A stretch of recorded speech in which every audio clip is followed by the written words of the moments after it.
मैं मेरे चाचा जी के साथ ही काफ़ी बार कोच जाती थी, उनके साथ मैंने काफ़ी चीज़ें सीखी है बाड़मेर में ही।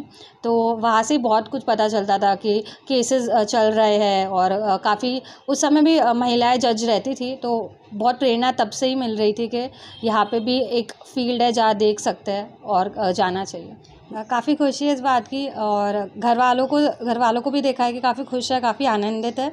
उससे ज़्यादा खुशी मिल रही है। मेरा यही रहेगा एम कि मैं बैकलॉग केसेस का कम से कम कर सकूँ ताकि न्याय जल्दी से जल्दी लोगों को मिल सके। मेहनत तो है ही, मेहनत के बिना कुछ नहीं हो सकता। उसके साथ ही साथ बड़ों का आशीर्वाद, मेरे ख्याल से ये 2 चीज़ें मेरे लिए ज़रूर लाभदायक रही है। एक ही मैसेज रहेगा कि मेहनत करते जाइए, कभी भी हताश होकर नहीं बैठना चाहिए। कभी भी कोई बुरा दिन लगे तो 1-2 दिन ब्रेक लेके वापस से मेहनत करना चालू कर देना चाहिए। सामने देखना है, हाथ पकड़ के रख।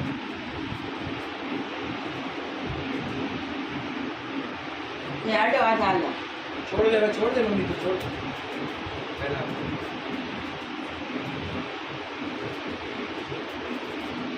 एक मिनट।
सारा एजुकेशन सूरत गुजरात में ही रहा था मेरा और बहुत अच्छा रहा था एजुकेशन।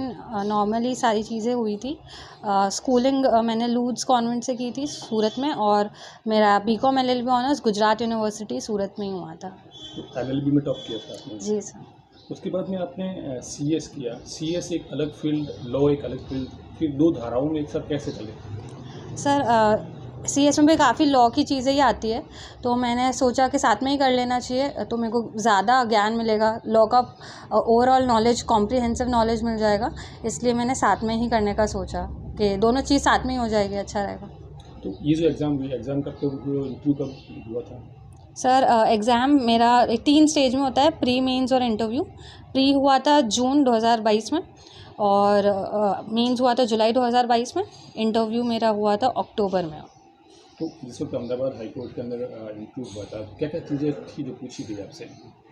सर मेरा इंटरव्यू 10-12 मिनट चला था और हमारे 5 जजेस का पैनल था। तो काफ़ी चीज़ें पूछी गई। अपना एजुकेशन बैकग्राउंड और पर्सनल फैमिली बैकग्राउंड पूछा गया। साथ ही में मेरे को मेजरली लॉ के क्वेश्चंस ही पूछे गए थे। लॉ पे ज़्यादा फोकस था मेरे इंटरव्यू में। किस तरह के सवाल हुए थे?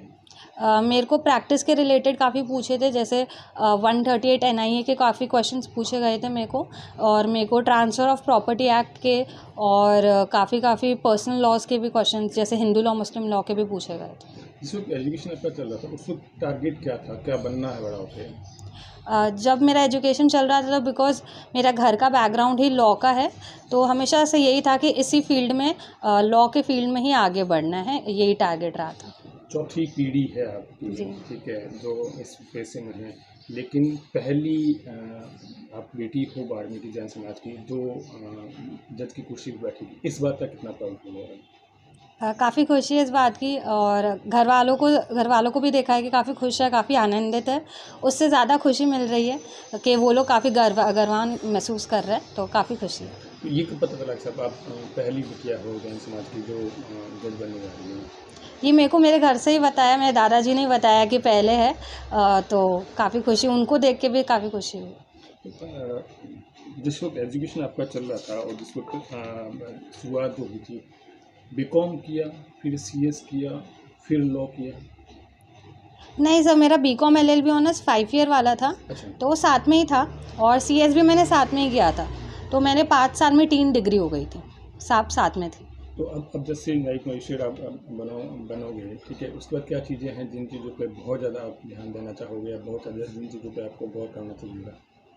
सर सबसे पहले तो काफ़ी ये बोला जाता है कि बैकलॉग केस के बहुत ज़्यादा है, और बहुत सारे केस बहुत लंबे लंबे सालों तक चलते रहते हैं और न्याय नहीं मिलता है। तो सबसे पहला मेरा यही रहेगा एम कि मैं बैकलॉग केसेस का कम से कम कर सकूं, ताकि न्याय जल्दी से जल्दी लोगों को मिल सके। अभी जो कानून की स्थिति है, आपके घर में खूब सारे कानून के जानकार हैं, तो ये जिसको कोर्ट से वापस आते हैं तो तब क्या सुनते थे कि सब हाँ क्या हुआ आज, ये वो?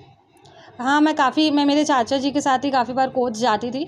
उनके साथ मैंने काफ़ी चीज़ें सीखी है बाड़मेर में ही। तो वहाँ से बहुत कुछ पता चलता था कि केसेस चल रहे हैं, और काफ़ी उस समय भी महिलाएं जज रहती थी, तो बहुत प्रेरणा तब से ही मिल रही थी कि यहाँ पे भी एक फील्ड है जहाँ देख सकते हैं और जाना चाहिए। तो घर में काले कोट वाले खूब सारे हैं, उसके बाहर अगर किसी की बात करें तो कौन है जो प्रेरणा स्रोत हैं या जो आदर्श हैं आपके? घर में तो है ही सबसे पहले, और उसके साथ ही साथ काफ़ी जैसे सुप्रीम कोर्ट में जजेस हैं, उनके जब आते हैं निर्णय, वो भी काफ़ी प्रेरणा स्रोत रहे हुए हैं मेरे लिए। कोई आइडल मैन या वुमन? सर अभी जैसे चल रहा है जस्टिस बीना त्रिवेदी है सुप्रीम कोर्ट में, जो गुजरात के ही जज रहे हुए हैं, तो वो एक प्रेरणा स्रोत रहा है। बेसिकली आप बाड़मेर से हो, एजुकेशन सारा सूरत में हुआ, अब पूरी ज़िंदगी सूरत में या फिर अब गुजरात में रहेगी, तो इस बात का कभी नहीं रहता कि सब नहीं है, या अगर राजस्थान में होते तो और बढ़िया होता? सर ऐसा तो नहीं है, मैं हमेशा से रही हुई हूँ गुजरात में, और काफ़ी जो छुट्टियाँ मिलती हैं बाड़मेर तो आना ही है ही। बहुत कनेक्टिविटी है, एक दिन में आ सकता है बाड़मेर, तो ऐसा कभी सोचा नहीं गया है मुझसे। कनेक्टिविटी तो कोई इशू नहीं है। खूब सारे कंपटीशन में बैठे होंगे, लाखों के रूप। मयूरी जैन ने ऐसा क्या किया जो आज इस मुकाम पे है? सर एक मेहनत तो है ही। मेहनत के बिना कुछ नहीं हो सकता। उसके साथ ही साथ बड़ों का आशीर्वाद, मेरे ख्याल से ये 2 चीज़ें मेरे लिए ज़रूर लाभदायक रही है। अभी जो कंपटीशन की तैयारी कर रहे हैं, या फिर अभी या जो यूथ एजुकेशन कंप्लीट करके इसमें एग्ज़ाम के फ्लोर पे आए हैं, उनके लिए क्या मैसेज रहेगा आपका? एक ही मैसेज रहेगा कि मेहनत करते जाइए, कभी भी हताश होकर नहीं बैठना चाहिए। कभी भी कोई बुरा दिन लगे तो 1-2 दिन ब्रेक लेके वापस से मेहनत करना चालू कर देना चाहिए। तो जिस वक्त तैयारी आपकी चल रही थी, उस वक्त आपका एग्ज़ाम चल रहा था, तो कौन कौन से ऑथर थे या कौन कौन सी बुक थी जिनको बहुत ज़्यादा पढ़ा? शेड्यूल क्या रहता था आपका? बुक्स के अकॉर्डिंग तो स्टैंडर्ड बुक्स जो है ही, हम जो बीकॉम एलएलबी में पढ़ते हैं वो ही बहुत है पढ़ने के लिए, जुडिशरी एग्ज़ाम निकालने के लिए। और साथ ही साथ उनके साथ साथ क्वेश्चन की प्रैक्टिस करना बहुत ज़रूरी है, तो वो क्वेश्चन प्रैक्टिस मैं ज़रूर करती थी, और नॉर्मल जो किताबें हैं वो ही पढ़ती थी। शेड्यूल क्या रहता था जिससे प्रिपरेशन चल रही थी उस वक्त? सर शेड्यूल तो यही, जैसे उठते थे सबसे पहले शेड्यूल बनाते थे कि पूरे दिन का टारगेट क्या रहेगा, और फिर उसके हिसाब से अपना काम बढ़ाते थे। हमेशा दिन में यही था कि वो टारगेट अचीव करना ही है जो बनाया है पढ़ने का। कितने घंटे पढ़ाई जाती थी? सर जब स्टार्टिंग हुई तब तो 2-3 घंटे रहती थी, फिर आगे जाके एग्ज़ाम जब पास में आए, एग्ज़ाम सिर पे आए, तब 8-10 घंटे खींच जाता था। आज के अगर यूथ की बात करें तो सब वो रियल से ज़्यादा रील लाइफ पे है, इंस्टा पे है, फेसबुक पे है, तो आपको क्या लगता है ये चीज़ें कितनी घातक रहेगी यूथ के लिए? सर जैसे आप बोल रहे हैं रियल लाइफ, अगर उसमें से कुछ अपन को सीखने को मिल रहा है तब तक तो ठीक है, बट अगर उससे ज़्यादा ध्यान भटक रहा है तब उसके ऊपर फिर अंकुश लगाना चाहिए। पर जब तक अगर अपन को कुछ सीखने को मिल रहा है तब तक उसका उतना ही उपयोग करना चाहिए। आपका जिस वक्त प्रिपरेशन चल रहा था उस वक्त सोशल नेटवर्किंग साइट से दूर थे या फिर एक्टिव थे उस पर? सर मैं तो दूर थी, क्योंकि मेरा ध्यान जल्दी भटकता है, तो मैं तो दूर थी। फिर आखिरी सवाल, जब कुछ थे आप उस वक्त तो लोग नहीं जानते थे, तब कुछ से कोई न्यूज़ हुई, तब लोगों का रेस्पॉन्स कैसा रहा? सर काफ़ी लोगों ने बधाइयाँ दी, और काफ़ी लोगों ने घर वालों को बधाइयाँ दी, तो काफ़ी खुशी महसूस हुई। अब लग रहा है कि हाँ अपनी भी खुद की कोई एक आइडेंटिटी है, तो वो जानकर काफ़ी खुशी हुई सर।